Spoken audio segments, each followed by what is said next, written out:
The last time we met, I covered the topic shown here, the Sangha, part 1, preserving the Dhamma, supporting the Sanka. In that particular sharing, I went over the origin, the welfare, and growth of the Sangha. What are the factors, the aspects of community unity, aspects of the training for the Sangha members, and so on. This morning, of course, is part 2, which will touch on the contribution of the Sangha and its support.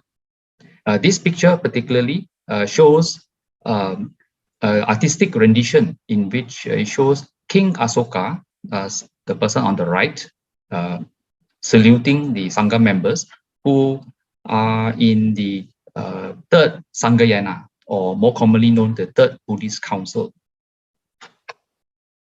Okay. Now, the last time we met, I quoted from the Mahaparinibbana Sutta, obtainable in the Digha Nikaya, Sutta number 16.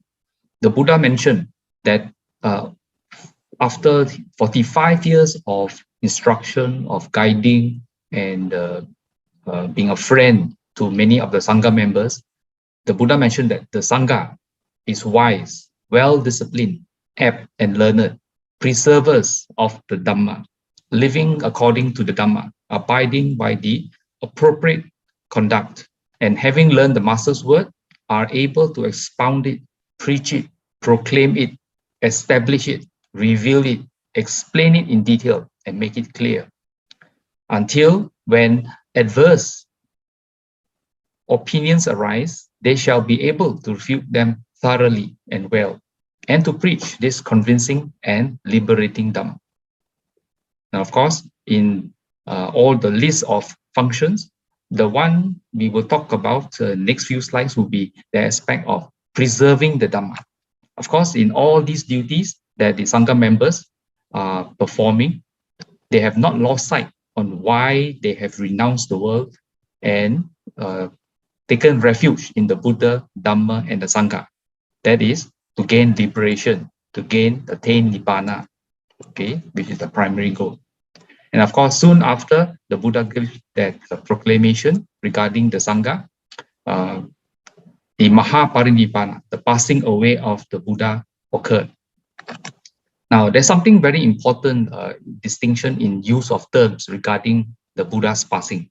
In Buddhist circles, we typically use the term Parinibbana or Mahaparinibbana. And this term only applies to a person who is an arahat, that means who has uprooted the 10 defilements, and when his or her body can no longer support life, the person passes away. But for the rest of us who have not uprooted the 10 defilements, the difference is that we use the term we passed away, we died. The word died, a very common term, applies to mere worldlings or putujanas whose body cannot support life. But after that happens, we undergo re-becoming. We are reborn, okay, whether as humans or somewhere in the 31 planes of existence as discovered by the Buddha. But for those like the Buddha and his enlightened disciples, the arahats, the Buddha is also an arahat, they undergo parinibbana, okay, although their body similarly cannot support life, their passing does not give rise to re-becoming. They are not reborn, okay? They attain parinibbana. So there lies the difference. And the difference between us and arahats is that they have uprooted the 10 defilements and we have not, okay? So the question of where is the Buddha now does not apply because he has attained parinibbana. So back to the question of preserving the Dhamma, or more accurately, Dhamma Vinaya. Why we use the term Dhamma Vinaya? Because in the Mahaparinibbana Sutta, the Buddha referred to the teachings he has shared with the community in Jambudvipa, the Indian subcontinent, where he taught for 45 years. He referred to that teaching as Dhamma Vinaya, the doctrine and the discipline. Later on, of course, together with all the cultural aspects of how you celebrate, how you conduct this ceremony or that ceremony, and the spread of Buddhism across different nations, you have what come about as what we call commonly Buddhism. So we have Indian Buddhism, we have Sri Lankan Buddhism, Laotian Buddhism, Cambodian Buddhism, Myanmar Buddhism, Thai Buddhism, and whatever else, even in the Western countries, maybe even British Buddhism and American Buddhism. Those are cultural aspects, baggage on top of Dhamma Vinaya. So Dhamma Vinaya refers to the 45 years of teaching shared by the Buddha. So what is this Dhamma Vinaya for? It is for our welfare and happiness, and hopefully with its preservation for future generations too. Now, let us go through an overview of early Buddhist history. We are not going to go through the life of the Buddha, which most of you are familiar, but after the Buddha passed away, there were reasons to convene the Sangayana. Sangayana meaning a Buddhist council. Now, recorded in the Mahaparinibbana Sutta, soon after the Buddha had passed away, and while the Buddha's body, the body was wrapped in the white cloth and all that in preparations made for cremation, and the Buddha's body lay on top of a pile of scented wood and all that, contributed by the administrators of that cremation. The cremation had not commenced at all. So the Buddha's body was still there, and the monks were surrounding it, getting ready for the cremation to occur. Now, at that time, a person called, a venerable called Subhada, who had renounced only in his old age. Now, this Subhada is different from the last convert, Venerable Subhada. That Subhada was a very much younger person that came before the Buddha and asked some questions, and the Buddha gave what they call important responses to those questions. That, of course, you can all read in the Mahaparinibbana Sutta. That was a younger Subhada who, after taking the Buddha's instruction, renounced the world and practiced diligently and attained Arahat. He became enlightened. Whereas this particular Subhada, also a venerable Subhada, but one who renounced in his old age. So he was seated there in the assembly of monks, waiting for the cremation to occur, and he addressed the monks, saying, "Enough, friends, do not grieve, do not lament. We are well rid of that great ascetic. Too long, friends, have we been oppressed by his saying, this is fitting for you, that is not fitting for you. Now we shall be able to do as we wish, that we do not wish, and that we shall not do," and so on. So right before the body of the Buddha, which has not been cremated yet, there was already this kind of message to ignore the teachings of the Buddha and so on. So that is very troubling. And of course, around that time, there was discord among the followers of Niganta Nataputta after his passing. Niganta Nataputta, also known as Mahavira, Vira meaning a hero, Maha meaning great, the great hero. So it's a title given to this person called Niganta Nataputta, who was the founder of another religion, which survived till today. We call it Jainism. So Niganta Nataputta was older than the Buddha. He had passed away earlier. But after his passing, there was a lot of discord among his monastic and lay followers, all arguing amongst each other as to what were the teachings of Niganta Nataputta and so on. And then another case, earlier before the Buddha, or the Buddha was on his way to Kusinara, an issue arose. Now the Blessed One spoke to Venerable Ananda, saying, "It may be, Ananda, that to some among you the thought will come, ended is the word of the Master. We have a Master no longer. But it should not, Ananda, be so considered. For that which I have proclaimed and made known as the Dhamma and discipline or Dhamma Vinaya, that shall be your master when I am gone.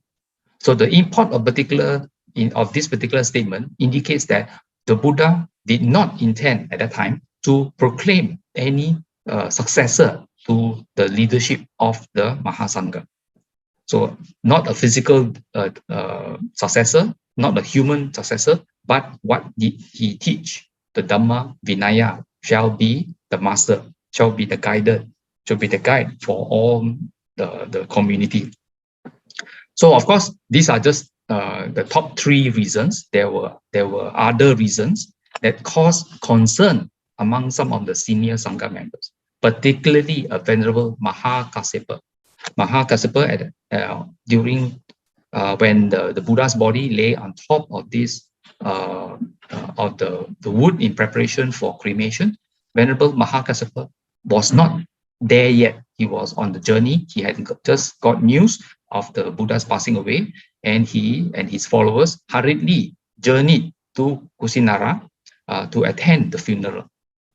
And while some of the lay people tried to light the funeral prior, they couldn't do so because the Devas, it's been recorded that the Devas prevented it from happening to give allowance for Venerable Mahakassapa. Venerable Mahakassapa was a very senior disciple, and it was distinct, has a special distinction in the sense that he was the only venerable that exchanged robes with the Buddha. Okay, a very honorary distinction. Of course, to know more about the circumstances for that, we have to read the life of Venerable Mahakassapa. So he understood some of these, the 3 points I mentioned earlier, the 3 reasons of concern, and amongst others, and he proceeded to organize the first recital.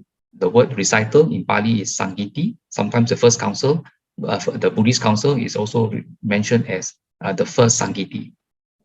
Now, this, the first Sangayana was held 3 months after the Mahaparinibbana of the Buddha, and Venerable Ayasma, meaning the Venerable Mahakassapa, presided over this first council with Venerable or Ayasma Upali presiding over the Vinaya. Venerable Upali was formerly a barber, and he was foremost in terms of knowledge and understanding regarding the discipline. There were many suttas in which he questioned the Buddha. He seek clarification from the Buddha as to this aspect or this aspect. What were the reasons for the institution of this particular Vinaya rule and so on. So he was the expert on the Vinaya. And also Ayasma Ananda, who had a phenomenal memory, and he, when he became the attendant of the Buddha, he only came into service after the first 20 years. So for the first 20 years of the Buddha's dispensation, the Buddha taught for 45 years. But the first 20 years, the Buddha didn't have a constant and steady attendant. But as the congregations grew larger and larger, more and more monks, more and more dignitaries in terms of government officials and so on, in terms of lay people wanting to see the Buddha, there was a need for some form of control and scheduling and so on, so that everybody would have the opportunity to meet up with the Buddha, to talk to discuss, or to even pay respects to the Buddha. So Venerable Ananda only came into service after the first 20 years of the Buddha's dispensation, and he made a certain conditions, a list of conditions in which the Buddha had to repeat all the lectures he had given from the very beginning. That means from the first 5 ascetics, the first sermon, the Dhamma-Cakkappavattana, right through, even during when he was serving as that personal attendant, whenever Venerable Ananda was not present, when the Buddha gave a sharing or whatever, the Buddha, Venerable Ananda requested the Buddha to repeat the lectures to him, because Venerable Ananda knew that he had a very good memory, and he felt that it was important that he memorize verbatim everything that the Buddha said. And so this function of reciting the suttas, that means recalling all the lectures given by the Buddha, was given to Venerable Ananda. So with Venerable Mahakassapa as the overall council president, the two deputy presidents in a way are Venerable Upali, who was responsible for the Vinaya, and Venerable Ananda, responsible for the teachings of the Buddha, the Dhamma. Now, to provide the venue, the logistics, and so on, accommodation and the food to the venerables, King Ajasattu sponsored the council in the year 544 before Common Era. And this council of 500 arahats lasted 7 months. Bottom is just an artistic rendition showing Venerable Mahakassapa presiding over this council. Now, this council was reported to be held at the Tatapani caves. Of course, over the thousands of years, there been a lot of movement. Now, what appears to be very much smaller, but probably in the earlier days, the openings into the space inside was very much larger. So Satapani caves are at the outskirts of Rajagaha, okay, in the Magadha kingdom. So, as mentioned, the first Sangiti or the first Sangayana was held 3 months after the Buddha's passing away. And at the conclusion of the first council, Dhamma-banakas, okay, were organized. These are basically monastic reciters of the teachings and were responsible for the preservation of the teachings. This was one of the minuted action items from this particular council meeting. Now, even during the Buddha's time, that means when the Buddha was still alive and he was going around teaching, it was common practice in India and even in the Sangha member, among the Sangha members, that they, after listening to the Buddha's teaching, they would group together and they would try to recall the teachings of the Buddha. They didn't have writing materials, they didn't have books or paper. So the only means they had was literally to memorize verbatim what the Buddha has said in groups. So when they, at the conclusion of this first council, they formed Dhamma-banakas. Banakas being monastic reciters. So what we call today chanting. Well, in those days, the function of chanters or reciters was purely to memorize the teachings. That was the only way to keep the teachings alive and to pass it down to later generations. So the Dhamma-banakas were formed. These are large groups of communities, and the responsibilities for these banakas were given to the different nikayas.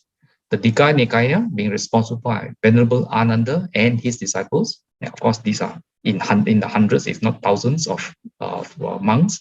Majjhima Nikaya by Venerable Sariputta's disciple. Now, do note that Venerable Sariputta passed away before the Buddha's parinibbana. Therefore, Venerable Sariputta was not around, and his disciples were given the duty of memorizing the Majjhima Nikaya. The Samyutta Nikaya were responsible for it was given to Venerable Mahakassapa and his disciples. And the Anguttara Nikaya was given to Venerable Anuruddha and his disciples.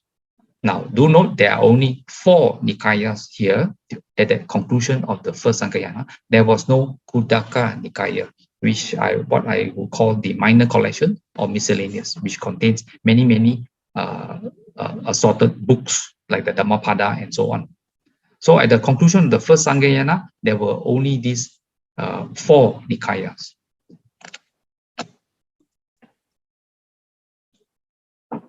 And approximately 100 years after the parinibbana of the Buddha, there arose a monastic schism, the split in the Sangha.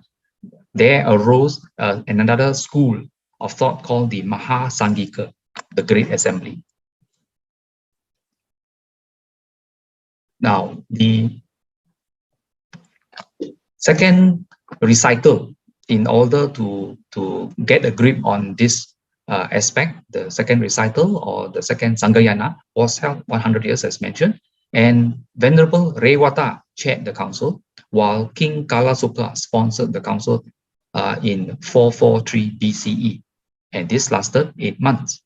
Now, the primary instigator of this particular council, the primary reason for holding this council was the aspect of the monastic discipline. It was the Vinaya in question, because when certain venerables from another section of another part of India came to the Vajian country, in this case to Vasali, this venerable observed that monks were collecting or encouraging the lay people to donate money.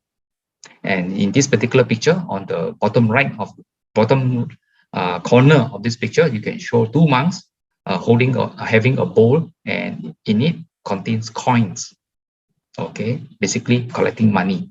Now, money was one of the issues dealt with in this council, but 1 out of 10 issues brought up for consideration during this second council. And after resolving the Vinaya issues at this particular council, the rest of the council proceeded to recite the whole, what they call Dhamma Vinaya as handed down. And after the second council, there was a third Sangayana during the reign of King Asoka.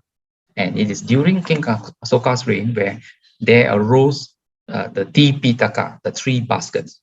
So during the first council, the second council, there were no Pitakas at all.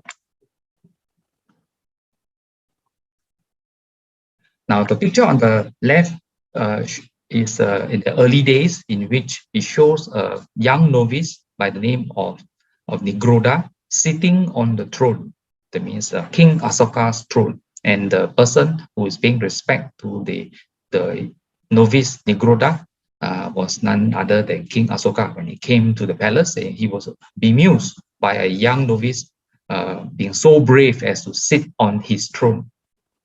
By normal monastic standards, they would have got chopped off the head of whoever dared to defy him. But King Asoka was bemused and had a conversation with Nigroda, and later learned much about Buddhism.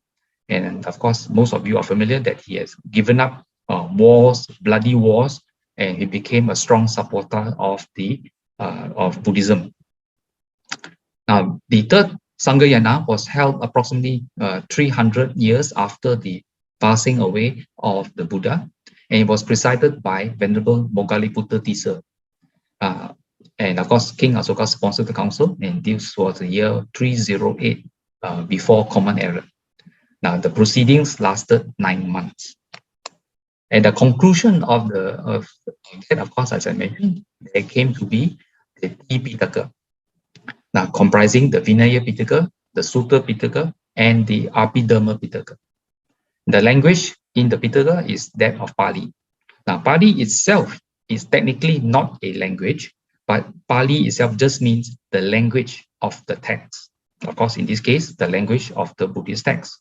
Some quarters call the language spoken by the Buddha Magadhi, but the Buddha did spend something like 25 reigns at the Kosala country, and some other quarters might say he spoke Kosalan.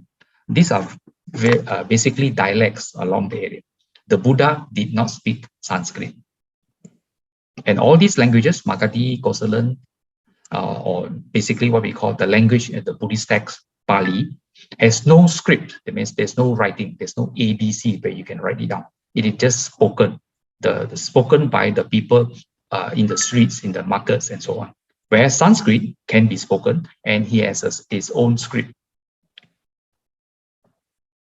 So the Sutta Pitaka comprises the Dika Nikaya, Majjhima Nikaya, Samyutta Nikaya, Anguttara Nikaya, and now, as a result of the third council, there was another Nikaya created, the Khuddaka Nikaya, which added in all the other minor books. Now, it is for those who prefer to read the Nikayas and others, the Tipitaka books, it is preferable to go to a good Buddhist library. Of course, in this pandemic, and for others to want ready access via the digital media, the bottom right provides some recommended websites: Sutra Central, access to insight, and BuddhaNet, where you can access many Dhamma materials as well as Nikaya materials in English. Sutra Central contains Nikaya materials, not just Nikaya, the Tipitaka materials in Chinese, in English, in Pali, in Sanskrit, as well as in many other languages, even Tibetan. At the conclusion of the council, one of the resolutions of the Third Council included sending Buddhist missionaries to different parts of the world. This was the first time we had world missionary activities occurring. Now, each of these missions had a mission leader plus enough fully ordained monastic members so that they can proceed to ordain new monastic members without them having to go back to India to form a quorum. The Vinaya requires that for any ordination to take place, there must be a quorum of fully ordained monastics in a proper location, usually called a Sima Hall. Sima Hall being a place where the Sangha members can perform activities of the Sangha community. Now, the most notable as far as Asian portions are concerned are those missions that went down to Sri Lanka. In those days, they call it Tambapani, which later was named Ceylon by the British. And of course, today it's called Sri Lanka. And today, most of our literature of the Pali canon, of the Tipitaka in Pali, is housed in Sri Lanka. And of course, another notable delegation headed by Venerable Sona and Uttara went to Suvarna Bhumi. Suvarna Bhumi, Bhumi means earth, Suvarna means gold, the land of gold. Where Suvarna Bhumi is till today is not known, but it is, some have postulated it is in Burma or Myanmar, it is in Thailand, it is in Cambodia, it is in Laos, and even in Peninsular Malaya and parts of Sumatra. This is the region with Suvarna Bhumi covered. And no one has been able to pinpoint any specific location as to where Suvarna Bhumi is.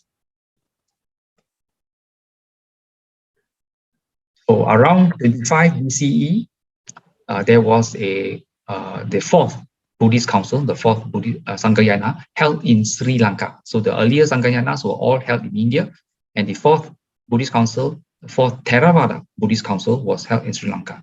Now, if you do a what I call web search, you will find, if you key in fourth Buddhist council, it will almost certainly show you another fourth Buddhist council that was held in northwest India or southern Afghanistan. This one was generally called the the fourth Mahayana Buddhist council, whereas the fourth Theravada Buddhist council was held in Sri Lanka. And in Sri Lanka, there was the writing down of the Pali canon or the Tipitaka and its commentaries at Aloka Vihara, or also known as Alu Vihara. Circumstances for this was that the harvest at that particular year was very bad, and there was lack of food for the whole nation. And since the Banakas, the Dhamma Banakas, the large groups of reciting monks depended on the generosity of the public, who at the time didn't have much food. So there was a concern that the monks would die of starvation. And it is because of that, the elders of the Sangha community in Sri Lanka at the time approached the king, the king of Sri Lanka at the time by the name of Vatagamini Abaya.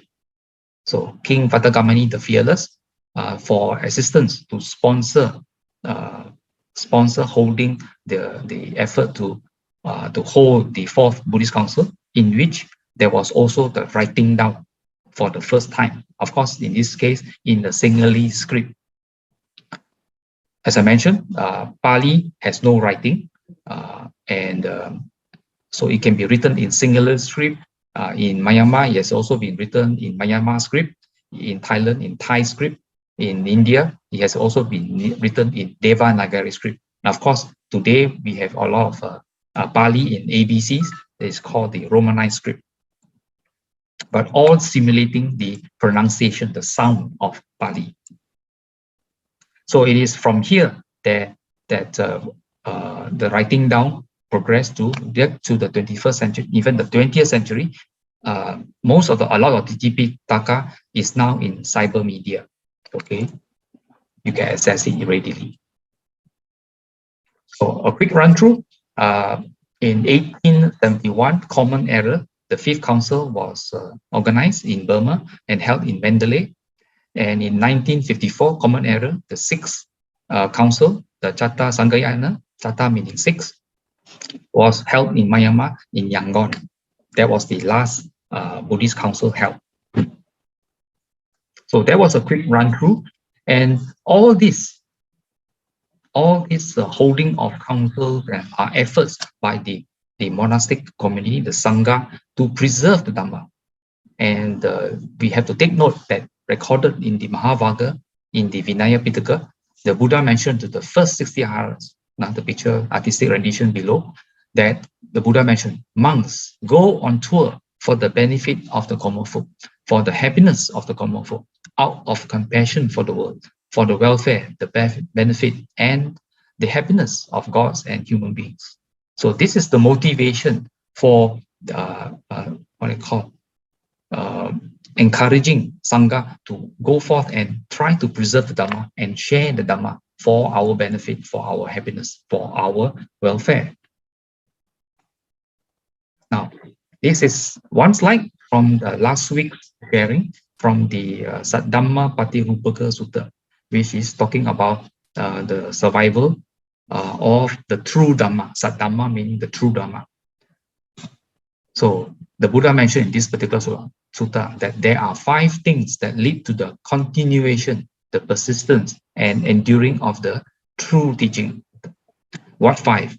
Is when monks, nuns, laymen, and laywomen maintain respect and reverence for the teacher, the teaching, the Sangha, the training, and meditation or concentration. These 5 things lead to the continuation, persistence, and enduring of the true teaching. So clearly, for the Sangha to proceed, Sangha members as well as the lay community, there must be respect for and reverence, not just mere reverence, but also to listen to understand, and to practice the teachings taught by the teacher, recorded in the teaching, shared by the Sangha members. And of course, the bottom 2, the training aspect, is the syllabus, the methodology, essentially the Noble Eightfold Path. Okay, practicing the Noble Eightfold Path, which also includes meditation and concentration, so that they can be bearers of the true Dhamma. Now, while all this is going on, the monastic community was ever cognizant of the fact that the Buddha mentioned, okay, that with regard to external factors, I don't envision any other single factor like admirable friendship as doing so much for a monk in training who has not attained the heart's goal, but remains intent on the unsurpassed safety from bondage. Safety from bondage is nibbana, that means getting out of samsara. So here, this particular verse taken from Itivuttaka in the Book of Wands, we have the Buddha talking about the importance of admirable friendship among the monastics, whereas by some monastics, some monks or nuns may be expert in certain aspects of meditation or understanding of the Dhamma, and when they are inquired by some junior monks seeking clarification, the elder monks will help explain and share the Dhamma with the less knowledgeable monastics. So a monk who is a friend with admirable people abandons what is unskillful and develops what is skillful. So clearly, a friend encourages others to abandon unskillful actions and developing skillful actions.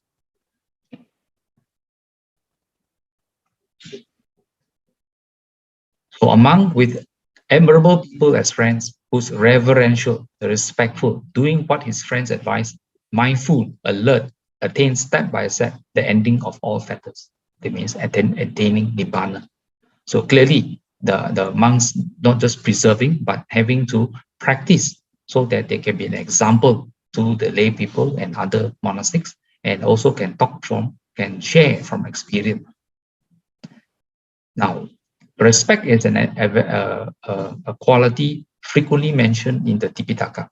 In the Ajaniya Sutta on the Thoroughbred from the Anguttara Nikaya Book of 3, the Buddha mentioned, a monk endowed with these three qualities is worthy of gifts, worthy of hospitality, worthy of offerings, and of course, worthy of respect, an unexcelled field of merit for the world. Which three? There's a case where a monk is consummate or expert in beauty, consummate in strength, consummate in speed. So what does beauty, strength, and speed mean for the rest of us? Well, there's a case where a monk is virtuous. So beauty is regarding the virtues of a monk. He dwells restrained in accordance with the Patimokkha. Patimokkha basically are the precepts observed by monastics. For the monks, 227 precepts. For the Bhikkhuni Sanka, 300 over. So consummate in his behavior and sphere of activity. He trains himself, having undertaken the training rules, seeing danger in the slightest fault. This is how a monk is consummate in beauty. And what about strength? Consummate in strength. Well, there's a case where a monk keeps his persistence aroused for abandoning unskillful mental qualities and taking on skillful mental qualities. So persistence, this is the arousing of energy, of viriya, of pushing forward, steadfast.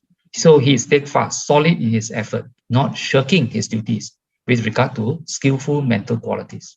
This is how a monk is consummate in strength. And how is a monk consummate in speed? There's a case where a monk discerns as it actually is present that this is dukkha. It discerns as it actually is present that this is the origin of dukkha. It discerns as it actually is present that this is the cessation of dukkha. It discerns as it actually is present that this is the path of practice leading to the cessation of dukkha. This is how a monk is consummate in speed. So clearly, Sangha aims to train themselves so that they can further their journey along the Four Noble Truths and finally the Noble Eightfold Path towards liberation, towards Nibbana. But the Sangha to us, the lay people, Sangha plays a very important role in leading us to the Buddha's teachings. The Sangha are good friends, Kalyana Mitta, who introduce us to, who remind us to follow me, includes practicing, who encourage us to follow the Buddha's teachings. So Sangha members are our Kalyana Mittas. We have to pay heed to what they advise us to do.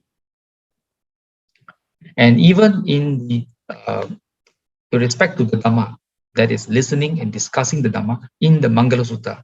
Now, most of you will be aware that the Mangala Sutta, the word Mangala means blessing. Sometimes the Chinese will call it very auspicious. So the Mangala Sutta gives a list of 38 blessings. And blessing number 26 talks about timely and frequent listening to the Dhamma is one of the highest blessings. And blessing number 30 mentions timely and frequent discussing the Dhamma is one of the highest blessings. So it is to our benefit that we do this. Now moving on, this morning sharing to supporting the Sangha. There are many ways in which we can support, and throughout the year we can lend our support. But this particular season, as we are in the Vassa rains retreat right now, and coming to the end, on the 20th is the last day of the Vassa month, and following which there will be the 1 month Katina. And what is this Katina? Frequently called robe offering. Now, in the next few pages, we'll talk about aspects of Vassa. We'll talk about the historical background of Katina, the 4 requisites, what we offer the monastic members, and of course, some societies or organizations organize Sangha Day. What do you mean by that? Vassa. Observing the Vassa. Basically, a Vassa is an annual rains retreat. So the text at the bottom says, beginning the day after the full moon of Al-Sahar. Al-Sahar is around the full moon day of July every year. Theravada Buddhist monks observe the Vasana or rains retreat for a duration of 3 months. Now, why is there a rains retreat? Well, this is to do with the geography of India. In Malaysia, we are more familiar with the northeast monsoon, but for India, they don't have the northeast monsoon, but they have the southwest monsoon. During the certain times of the year, certain months of the year, typically around from July to October, approximately, what happens is that there's a high pressure, high air pressure over the Indian Ocean and a low pressure event overland in the Indian subcontinent.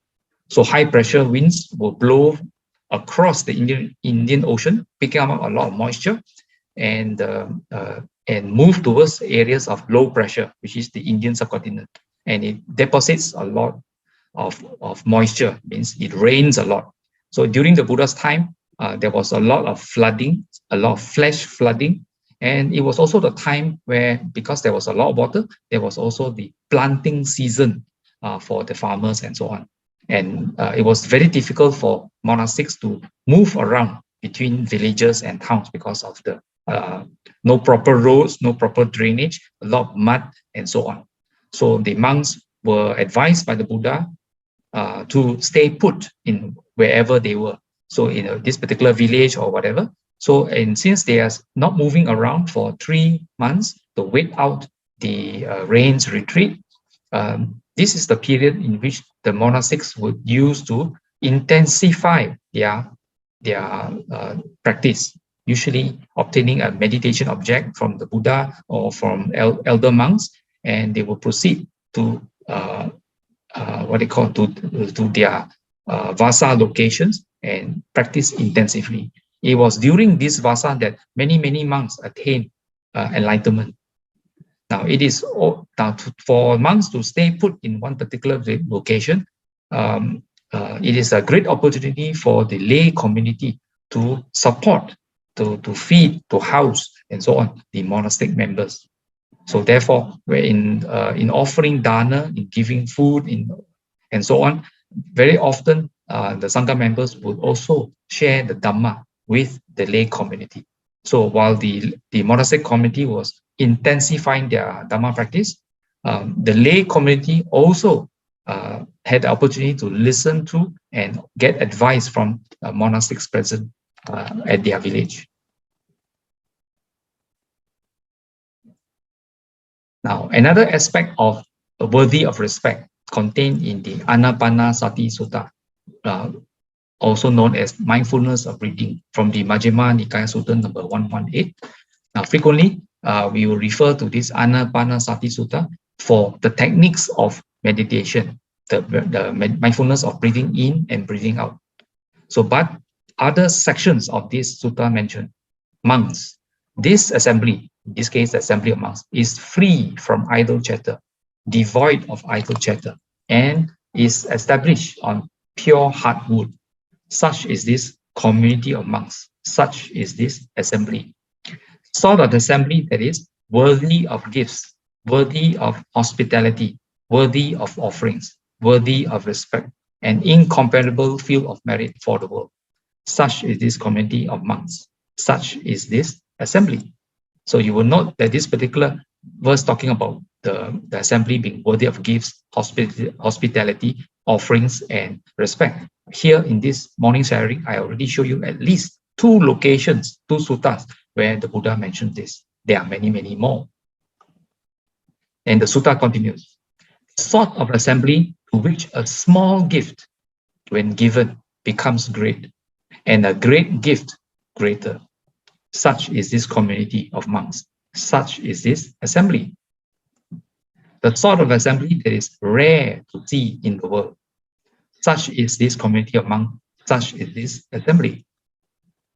The sort of assembly that it would be worth traveling for leagues, means traveling long distances, taking along provisions in order to see, to meet up. So this is how rare. I remember one time when I went to Indonesia, and the locals were sharing with us that when certain Sangha gatherings were organized at a particular Vihara, there would be busloads of devotees from outskirts of that particular town. They would charter them and come over to this Vihara in order to see Sangha members, to listen and discuss with the Sangha members, to learn the Dhamma. This is how faithful the devotees, the Buddhists are in Indonesia. So clearly, this particular section of the Anapanasati Sutta shows that it is important for us to catch a rare sight of these well-practiced Sangha members. So in this community of monks, there are monks who are arahats, whose mental influence or defilements are ended, who have reached fulfillment, done the task, laid down the burden, attained the true goal, laid to waste the fetter of becoming. That means no more rebirth. And who are released through right gnosis or enlightenment. Such are the monks in this community of monks. So the Sangha members are very virtuous if they are well practiced. Now, at the end of Vassa, this is the typical full moon day in October. The picture on the bottom left shows some monastics in the forest area with bare minimum. This is called their home for the 3 months. Okay, they are raised from the ground so that they do not get wet, and they will sit and meditate under this mosquito netting with a tent, with a tent above to shield them from sunlight, from heat, and from rain. This is how the monastics undergo the Vassana and rains retreat in the forest. So to the right, the 3-month rains retreat, Vassa, seclusion of Buddhist Sangha concludes with the Pavarana, the invitation ceremony, which is in turn followed by Katina, robe offering. Now, this Katina robe offering lasts for 1 calendar month, okay, at the end of the Vassa. Now, the historical background of Katina is such that while the Buddha was dwelling at Jetavana Monastery at Savatthi, a group of 30 monks visited the Buddha after the 3-month rains retreat. The Buddha asked them about their retreat and noticed their worn-out robes. Now, it is said that at that time, the monks used to wear sewn pieces of cloth collected from different places, such as cemeteries, streets, rubbish heaps, etc. And this is true. Even the Buddha's robes were similarly gathered from all these. It was because of Lady Visakha who noticed this also in Jetavana Monastery and elsewhere in Savatthi, that she requested permission from the Buddha to be able to offer cloth to the Sangha members. And the Buddha granted this permission. And of course, there was a conduct of Katina ceremony. Now, before continuing the next page, there's a need to clarify certain things. Now, Katina itself is a Sangha, official event. It is not just a cultural event like Chinese New Year or the Thai New Year or whatever. It is not. It is a function. It is recorded in the Vinaya Pitaka. It is part of Sangha duties that if a Katina is to be held, it has to be held after the Vassa, and to be who are eligible for this Katina ceremony is mentioned in the Vinaya Pitaka, and there is a quorum requirement. a quorum requirement says that there are at least 4 fully ordained monks or monastics, together with one other who is designated, who is elected among the monastic members, to be eligible to receive the katina robe, the katina jivara meaning robes. Okay, this particular selected monastic represents the whole of the Sangha. So katina is an official ceremony conducted by Sangha members. And often you hear the term Sangha Karma, the actions of the Sangha. And it can only be held in a designated location marked by Sima stones. So Sima stones are special designated, used to designate a certain location by the Sangha members, that they will conduct affairs, discussions, or discussions among themselves, affairs of the Sangha, official affairs of the Sangha. They can only be conducted. So katina cannot be held in a location where there is no sima and there is don't have the necessary quorum of bhikkhus as stipulated in the Vinaya Pitaka. So if certain Buddhist centers who have only one monastic present, maybe invited by the society to receive robes on behalf of the Sangha, that is not called a katina ceremony. That is called a robe offering ceremony, because it does not meet the requirements of katina as stipulated in the Vinaya Pitaka. So this is something which we have to take note. So katina, the term katina cannot be lightly used. Itself, katina means hard, stiff, or difficult. Basically, it is a wooden frame used by the monks to sew their robes, so they can anchor it along the rope so they can join pieces of cloth and so on.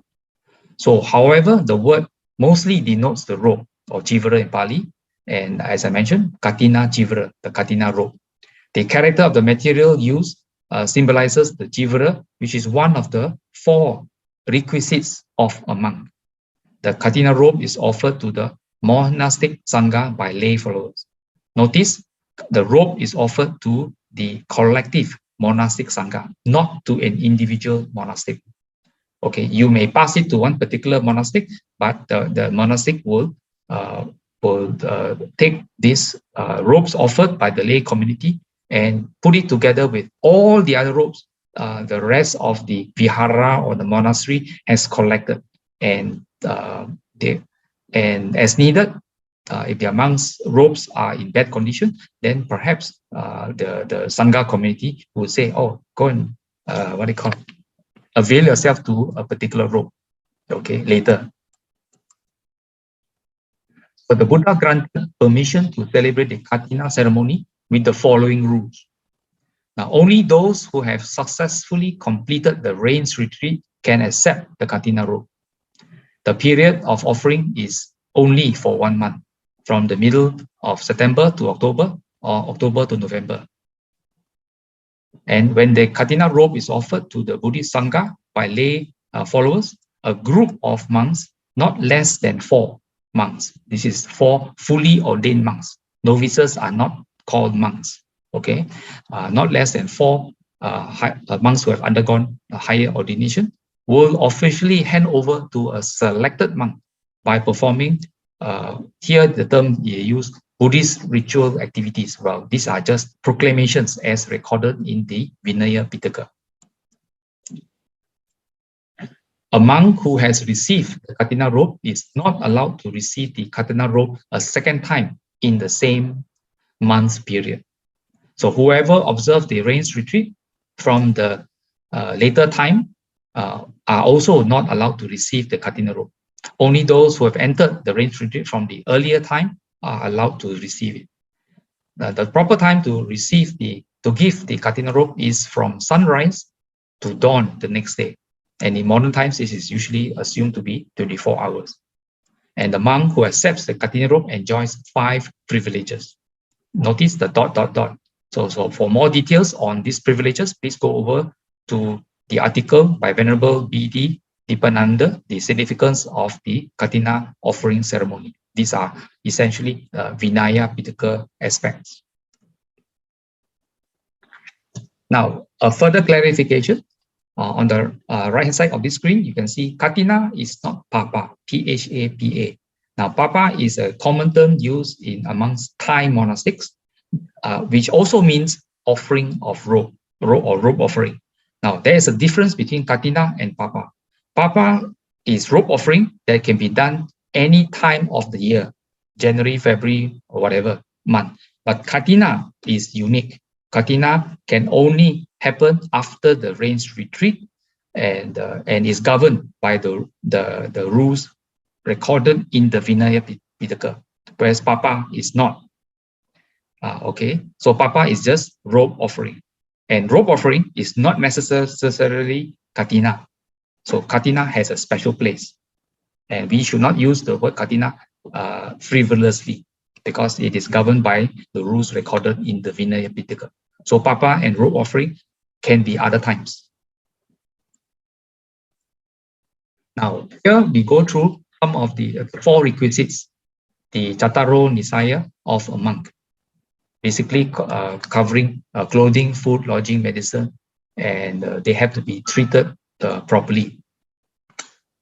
Now, the robe, the monastic will reflect, I use it simply to ward off cold, to ward off heat, to ward off the touch of flies, mosquitoes, simply for the purpose of covering the parts of the body that cause shame. Alms food, reflecting thus, I use it not playfully, nor for intoxication, nor for putting on weight, nor for beautification, but simply for the survival and continuance of this body, for ending its afflictions, for the support of the chaste life, thinking I will destroy old feelings of hunger and not create new feelings from overeating. Thus, I will remain myself, be blameless, and live in comfort. Lodging, I use it simply to ward off cold, to ward off heat, to ward off the touch of flies, mosquitoes, wind, sun, reptiles, simply for protection from the inclemencies of weather and for the enjoyment of seclusion. Medicinal requisites for curing the sick, I use them simply to ward off any pains of illness that have arisen and for the maximum freedom from disease. So these are the main 4 requisites of a monk. Now, the original requisites were basic, that wandering bhikkhus or bhikkhunis would conveniently carry around, for example, an alms bowl, 3 sets of robes, a sitting cloth, a needle case, and a waistband. However, extra allowances were gradually given as a need arose. For instance, a water filter, a razor, its sheath, the stone and strop for sharpening it, and then articles such as umbrella and sandals. So these are later additions. Now, for more details about the rules for bhikkhus and even bhikkhunis, you can read the guide for lay people compiled and explained by Bhikkhu Arya Seko. And the download link, soft copy, is available at the bottom of this page. In some viharas, there may be free printed copies of this particular book. Now, Sangha Day. Now, there are times whereby Buddhist organizations or viharas may organize what we call Sangha Day.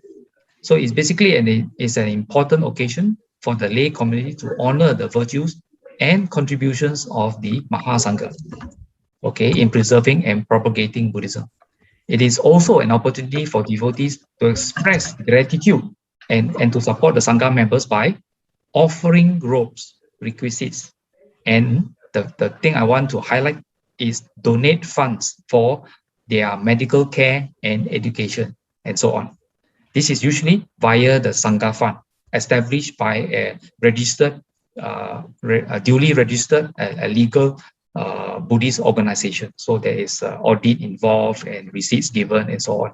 So modern days, we can donate funds so that we can assist the monastics in their travels, in the need for maybe even the purchase of books, send them for courses, and so on.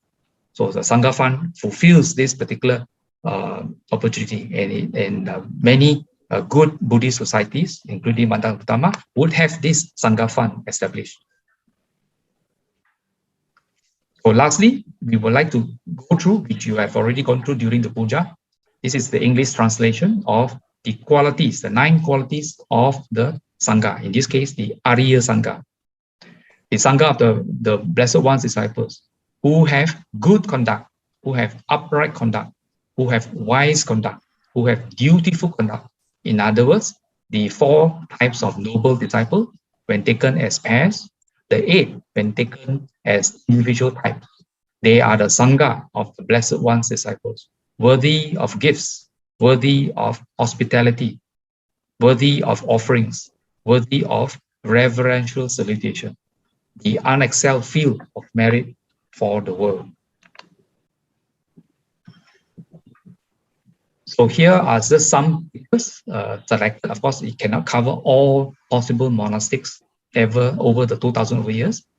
Top here we have Venerable Sariputta, the rendition, Bhikkhuni Mahabhajapati Kotami, Venerable Ananda, Venerable Mahinda talking to King Devanampiya Tissa when he landed in Sri Lanka, or in those days we call it Tambapani. And very well known is Venerable Narada and his writings, Mahasi Sayadaw, Ajahn Chah, Venerable Piyadasi, Ajahn Buddhadasa from Thailand, Venerable Dhammananda from Sri Lanka, but resident at the Brickfields Mahavihara for many years. Venerable Jnana Tiloka, German monk who was resident in Sri Lanka, and his student, Venerable Jnana Ponika, many writings from him also. Most of us are familiar with Bhikkhu Bodhi, Bhikkhu Thanissaro, Venerable Analayo, the late Venerable Suvarno from Penang, Banteji or Venerable Gunaratana, now staying in the US, the late Venerable Dhammavudo from Vihara Buddha Gautama, Venerable Agachita, Ajahn Tiripanyo, Ajahn Sumedo, Sayadaw U Pandita, Pa'auk Sayadaw, Ajahn Pudato, and Venerable Ajahn Brahm. So these are just some examples of past and present venerables that we have benefited from and continue to benefit from their writings, from their recorded Dharma sharings, and so on, that we owe our respect to, our gratitude to the Sangha for heeding the Buddha's compassionate exhortation to go out and share out of compassion for our benefit, for our welfare, for our happiness. So in closing, those who are familiar can chant the Pali for this Anumodana or benediction.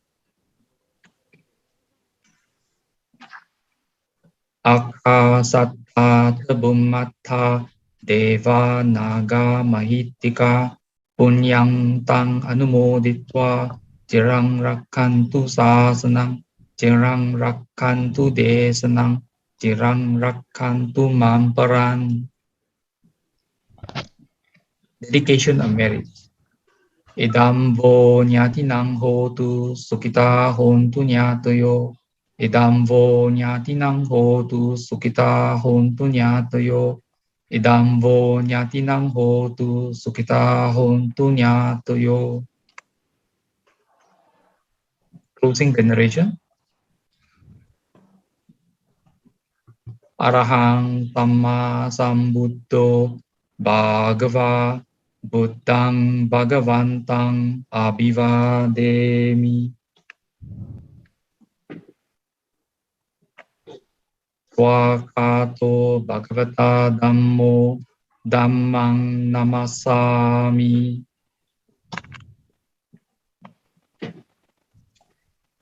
Supatipanno Bhagavato Savakatango Sanghang Namami.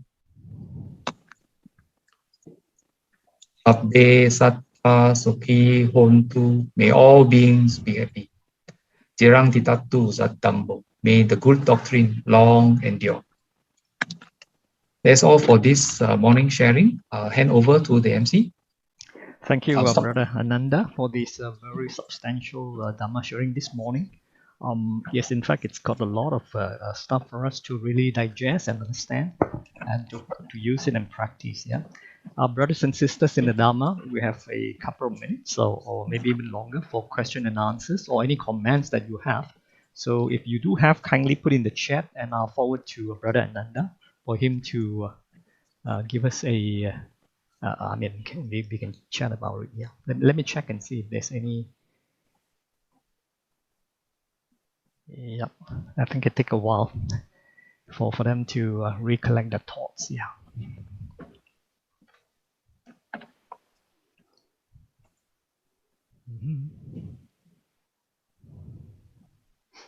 Nothing yet. So just a quick note, Brother Nanda, you did mention about Katina. Normally, like group offering, you cannot just go to a Vihara or temple and just offer the robe anytime, isn't it? It's not like you need to make an appointment, but Katina time is definitely fixed, either in October or maybe even earlier, October, November season, right?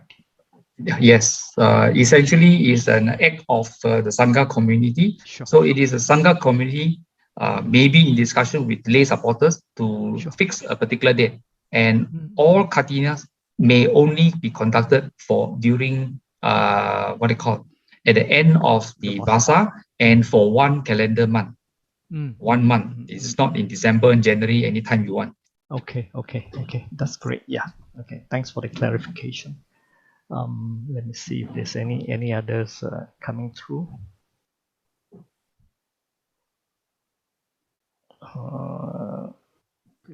What is this 3 ages of Dharma? Oh, there's a question through my mobile.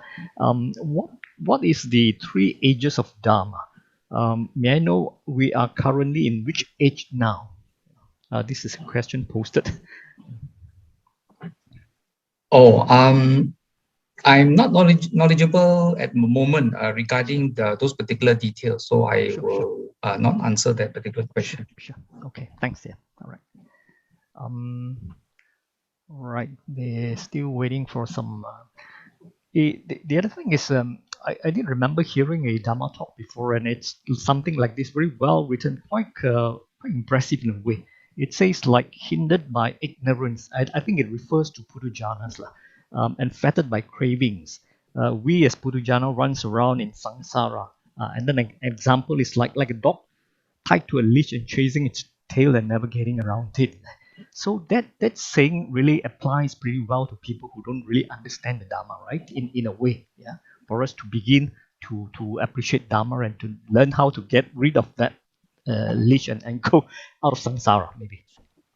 Yes, that particular approach to sharing the Dhamma by the Buddha. The Buddha frequently has mentioned that mentioned that particular phrase you just read out, fettered by craving and so on. The Buddha has also used that particular phrase to say that we are very old in samsara.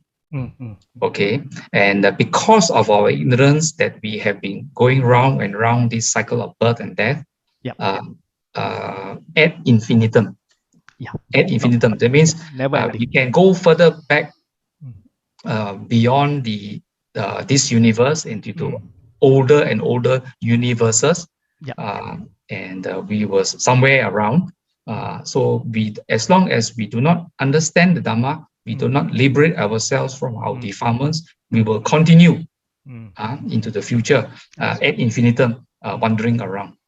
So that's why it's important to uproot ignorance. And of course, all this is done step by step along the Noble Eightfold Path. We don't do it overnight. So we all start by learning and understanding the Dhamma, then practicing. And while practicing, we will get insights and understanding and resulting in liberation. Thank you. Yeah, there's a question from Margaret from YouTube. Brother Ananda, I would like to purchase a sutta. Which one shall I get? Thank you.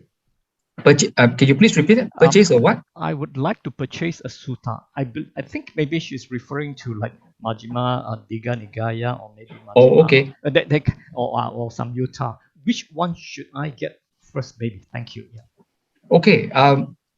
There have been many organizations that wanted to purchase the Tipitaka, okay, Tipitaka. Vinaya, the Sutta, and the Abhidhamma Pitaka in printed form, in hard copy. Of course, these are very voluminous collections, but for the rest of us, most of us, including myself, I don't really read the whole Tipitaka because it's very voluminous. And I would recommend that you get hold of modern translations. In this case, published by Wisdom Publications. And they are available. The Digha Nikaya is available. The Majjhima Nikaya is available. The Samyutta Nikaya is available. And the Anguttara Nikaya are available. Okay. So these top four Nikayas published by Wisdom Publications are available, and they form the highly recommended library for any small Buddhist society or even personal collection for you to read. But of course, if that is for those who like to hold a book and read the text on the page, for those who are okay with reading it online, a lot of these suttas are available online, as I shown in some of the earlier slides. Okay, thank you. I understand you didn't mention about Kudaka. Is there any issue with that particular one or the minor collections? Okay. All the other, the earlier four, the Digha, Majjhima, Samyutta, and the Anguttara Nikaya, are just what I call a collection. That means they contain many suttas in many chapters, suitably arranged. Now, the Kudaka Nikaya is arranged differently. It is not one book like the other four. It is a classification. The Kudaka Nikaya, often called the minor collection, but it contains many books. Many books, Okay. Digha Nikaya can be classified. You can say that Digha Nikaya, Majjhima Nikaya is one book by itself, although very thick. But the Kudaka in itself is not a book. It is a collection. The word Nikaya means collection, but it contains many books. So some books are Dhammapada, and many of us have copies of Dhammapada in the home. We have things like Sutta Nipata. Incidentally, Sutta Nipata is where you find the Mangala Sutta, the Ratana Sutta, and the Metta Sutta inside. In case you're wondering where in the Nikayas are they found. Okay, so it is found in the Sutta Nipata, one compilation. And then, of course, the Kudaka Nikaya also contains the Jatakas. Okay, typically a 3-volume collection. You also have Peta Vatu, ghost stories, stories of hungry ghosts and how they became hungry ghosts in the first place. We have things like Iti Votaka, also a collection of suttas or lectures given by the Buddha, but not memorized by Venerable Ananda, but by a palace maid. Okay, that's compiled in the Iti Votaka. You have Udana, Thera Gata, the poems of the monks, of the bhikkhus, Theri Gata, the poems of the enlightened nuns, and so many other books. So there are many books all put inside the Kudaka Nikaya. So sometimes I don't, officially it's called the minor collection, but I would call it miscellaneous. A lot of other things are also put inside there. Through the various councils, some of the different councils have added in. So the latest 6th council has even added in the questions of King Milinda, the Milinda Panha, also included in the Kudaka Nikaya. Okay, so Kudaka Nikaya is an assortment. So to this end, this Bhikkhu Bodhi has actually taken the Sutta Nipata, if I'm not mistaken, together with commentaries and translated them and published a wisdom publication book, a very thick Sutta Nipata. The typical Sutta Nipata is only a very thin book without the commentaries, but Bhikkhu Bodhi has taken in also the commentaries and enlarged it to a very thick, almost like a Nikaya thick book. That is only the Sutta Nipata, which is part of the Kuddaka Nikaya. Okay. Thanks for the clarification. I think at this stage there's no other question. So if it's okay, perhaps I think we shall end the session this morning.